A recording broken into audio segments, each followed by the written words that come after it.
Hoje é terça-feira, 4 de agosto de 2020, e no nosso devocional de hoje estaremos desenvolvendo o tema O Problema com a Religião. Eu quero fazer a leitura do texto que está em Mateus. Nós vamos ler a partir do versículo 1, mas eu quero fazer o destaque para o versículo 7 do capítulo 12 de Mateus, onde lemos assim: Naquele tempo, passou Jesus pelas searas em um sábado, e os seus discípulos, tendo fome, começaram a colher espigas e a comer. E os fariseus, vendo isto, disseram-lhe: Eis que os teus discípulos fazem o que não é lícito fazer no sábado. Ele, porém, lhes disse: Não tendes lido o que fez Davi, quando teve fome? Ele e os que com ele estavam, como entrou na casa de Deus e comeu os pães da proposição, que não lhe era lícito comer, nem aos que com ele estavam, mas só aos sacerdotes? Ou não tendes lido na lei que, aos sábados, os sacerdotes no templo violam o sábado e ficam sem culpa? Pois eu vos digo que aqui está quem é maior que o templo. Pois eu vos digo que aqui está maior do que o templo. Mas se vós soubesses o que significa misericórdia quero, e não sacrifício, não condenaríeis os inocentes. Quando as regras passam a ser mais importantes do que as pessoas que as seguem, a religião, infelizmente, pode se tornar nociva.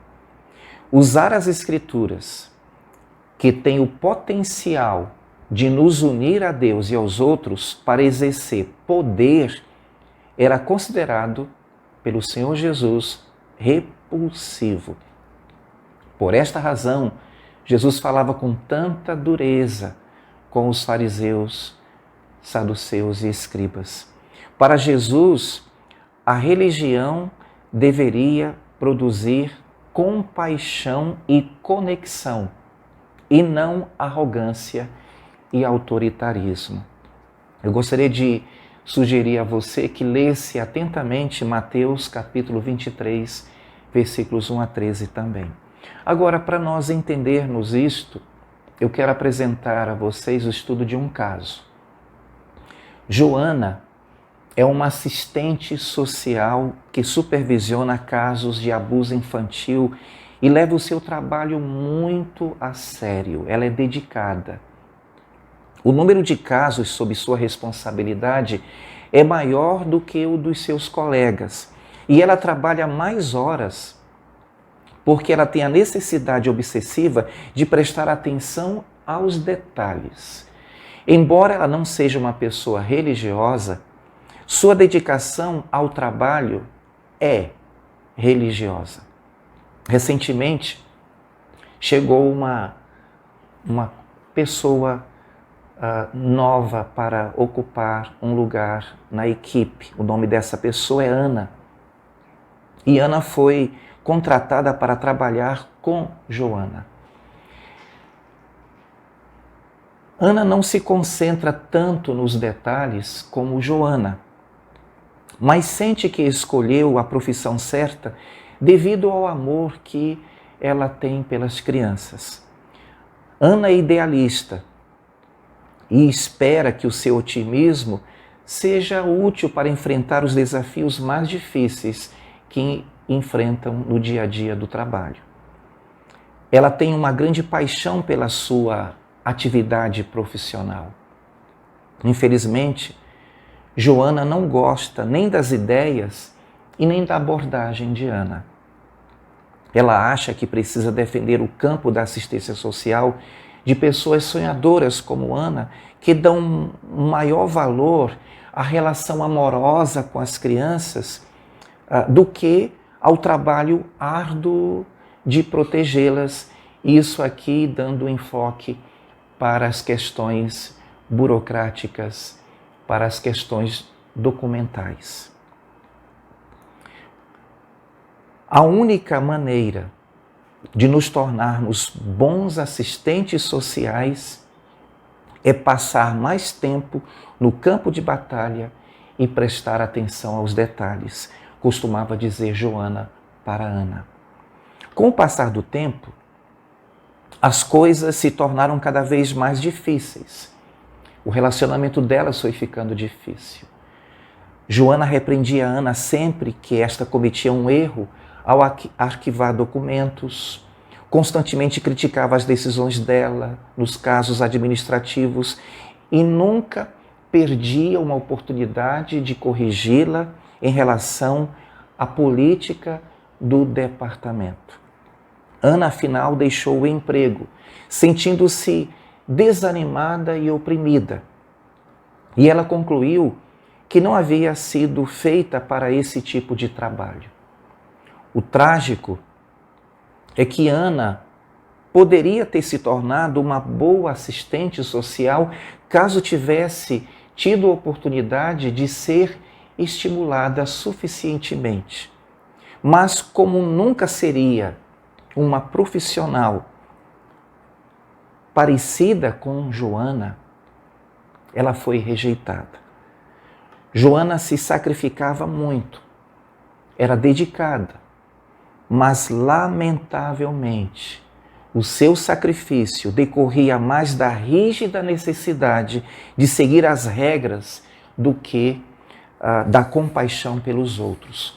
As pessoas podem ter uma rigidez religiosa com relação a muitas coisas na vida. No caso de Joana, tratava-se do seu trabalho.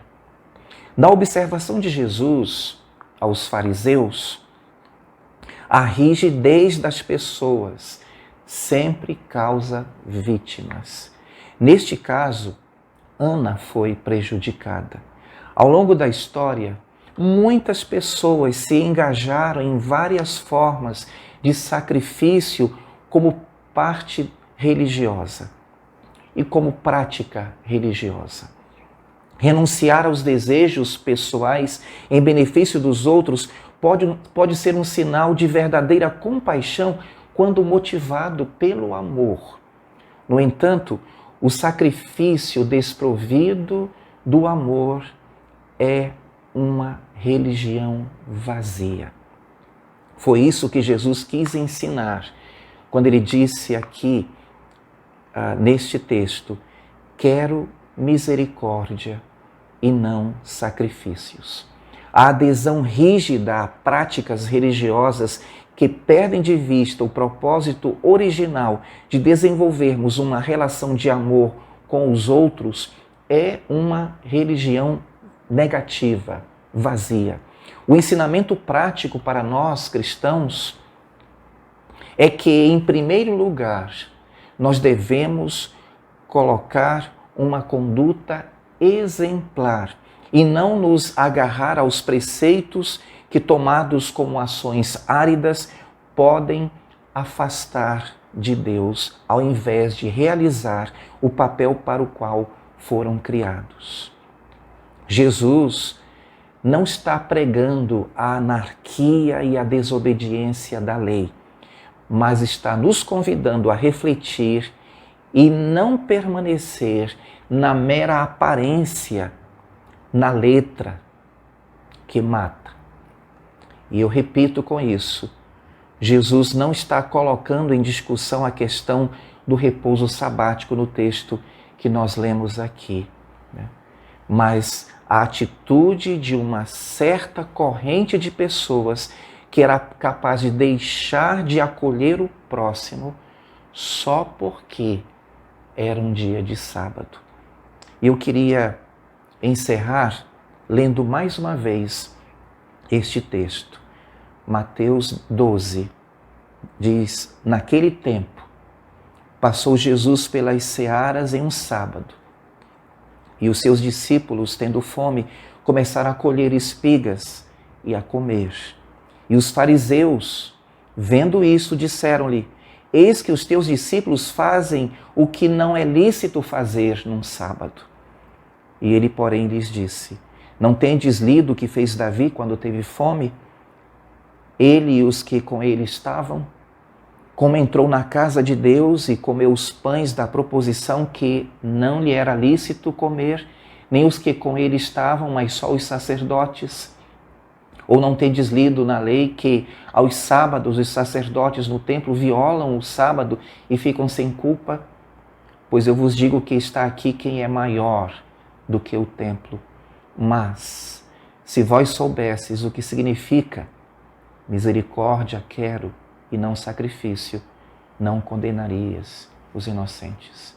Irmãos, meditemos nas palavras de Jesus e sigamos o seu exemplo. Eu desejo a todos vocês um excelente dia na presença do Senhor.